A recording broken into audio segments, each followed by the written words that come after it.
Hello guys, शीश diary में आपका बहुत बहुत वेलकम है। और मैं हूँ आसमा और आज मैं आपको बताना वाली हूँ। और मतलब एक अपने एडवाइस है या मान लीजिए एक सजेशन है। अगर आप खाली हैं घर में और क्वालिटी टाइम बिताना चाहते हैं और एक इस तरह की कुछ चीज़ देखना चाहते हैं जिससे आपके दिमाग में सवाल उठें, तो आप नेटफ्लिक्स पर एक सीरीज़ है द 100, आप उसे देख सकते हैं। जब ये सीरीज़ मैंने देखनी स्टार्ट की तो स्टार्टिंग में लगता है ना कि जब तक पहले एपिसोड में कुछ एक्साइटेड सा नहीं होता है, कुछ सस्पेंस थ्रिलर नहीं बनता, तब तक इंटरेस्ट क्रिएट नहीं होता।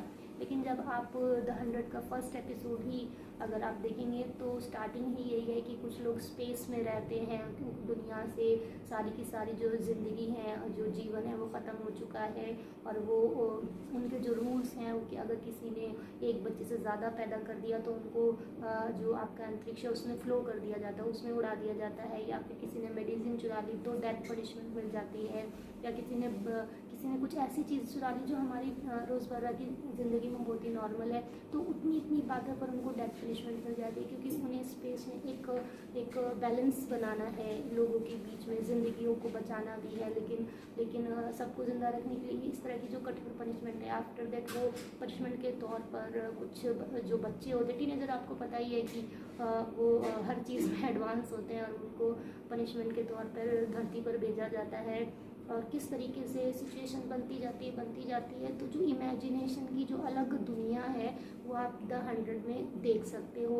मतलब इतना अलग ही लेवल का सोच है कि जब वो धरती पर आते हैं तो उनको सरवाइव करने के लिए किस किस कंडीशन से गुजरना पड़ता है। और जो उनकी जो दुनिया ख़त्म होती है वो आप आज के टाइम में एक रेडिएशन वर्ड आपने सुना होगा, काफ़ी रेडिएशन जो आपके टावर से निकलती है, जो हमारे फ़ोन से निकलती है, वो रेडिएशन आज के टाइम में कम है। क्योंकि उसी वजह से आप इन्वायरमेंट में देखोगे तो बहुत सारी चीज़ें ख़त्म हो चुकी हैं। आपको तितलियाँ जल्दी से नज़र नहीं आएंगी। आपको आप जो हमारे बचपन में जो कीड़े मकोड़े या जो छोटी छोटी चीज़ें हवाओं में देखते थे, ये बहुत ही कम हो गए हैं। तो इसका कारण आपको पता ही रेडिएशन है। तो उस सीरीज़ में दिखा रखा है कि रेडिएशन इतना ज़्यादा बढ़ गया है कि अगर उसके टच में आने से आपको स्किन डैमेजेस हो जाती हैं, लोग मरने लगते हैं। तो उसमें एक लड़की है क्लार्क, मेरे को उसके कैरेक्टर भी नाम होंगे, क्लार्क हुआ, बेलनी हुई।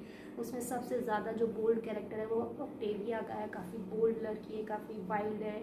और जो क्लार्क है वो थोड़ी सी मैनिपुलेटेड है। और मतलब फॉर माई पीपल, अपने लोगों के लिए जो भी उसने ठीक स्टेप लेना चाहती है वो लेती है। उसमें एक डॉक्टर है एबी, जो एक तरह की साइंटिस्ट है। उसमें एक रेवर नाम है जो एक इंजीनियरिंग की भूमिका निभा रही है।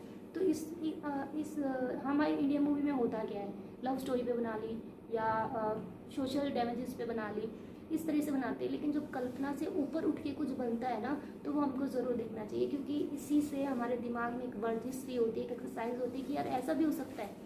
तो अगर आप अपने माइंड को डेवलप करना चाहते हो तो आपको इस तरह की मूवीज़ देखनी चाहिए जिससे आपके दिमाग में कसरत हो।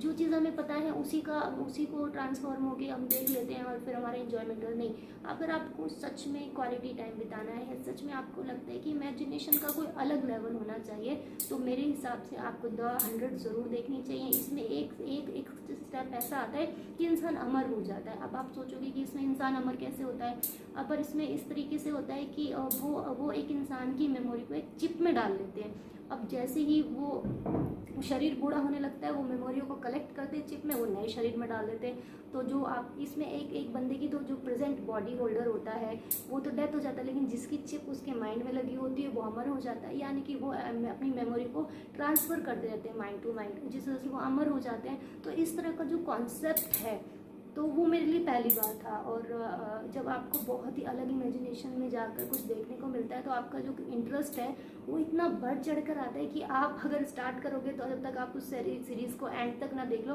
तब तक मज़ा नहीं आता, कि आपका मन करता रहता है देखने का। तो उसके अंदर इस तरह की जो इमेजिनेशन है, छोटी छोटी चीज़ें हैं जो साइंस बेस्ड है, जो टेक्नोलॉजी बेस्ड हैं, जो कभी ना कभी उसको देखकर ऐसा भी लगता है कि यार ये वक्त आएगा, रेडिएशन ज़्यादा बढ़ेंगे, लोगों को प्रॉब्लम फेस करनी पड़ेगी, या धरती से ज़िंदगी ख़त्म होगी तो हम सब लोग स्पेस में चले जाएंगे। तो ये कोई मजाक की बात नहीं है। अगर आप आज से 1000 साल बाद या 100 साल बाद, या कभी ना कभी इस तरह की सिचुएशन तो बननी ही है, आप इसको डिनाई नहीं कर सकते। तो आप इस जब मूवी को देखेंगे तो आपके दिमाग में बहुत सारे सवाल उठने लगेंगे और कई बार डर भी लगने लगता है कि अब ये सब सच में तो नहीं होने वाला है। तो आप इस चीज़ को देखिए, फालतू फन की लव स्टोरीज देखने से या पॉलिटिकल मूवीज़ देखने से जो इंडिया में रिलीज़ होती हैं वो रिपीटेड चीज़ें होती हैं, आपको थीम नहीं मिलती है, आपको कुछ सीखने को नहीं मिलता है। लेकिन द 100 आप सीरीज़ देखेंगे, नेटफ्लिक्स पर है, आई थिंक, मुझे नहीं मालूम ये कब रिलीज़ हुई है, बट मैंने अभी रिसेंटली देखना स्टार्ट किया था।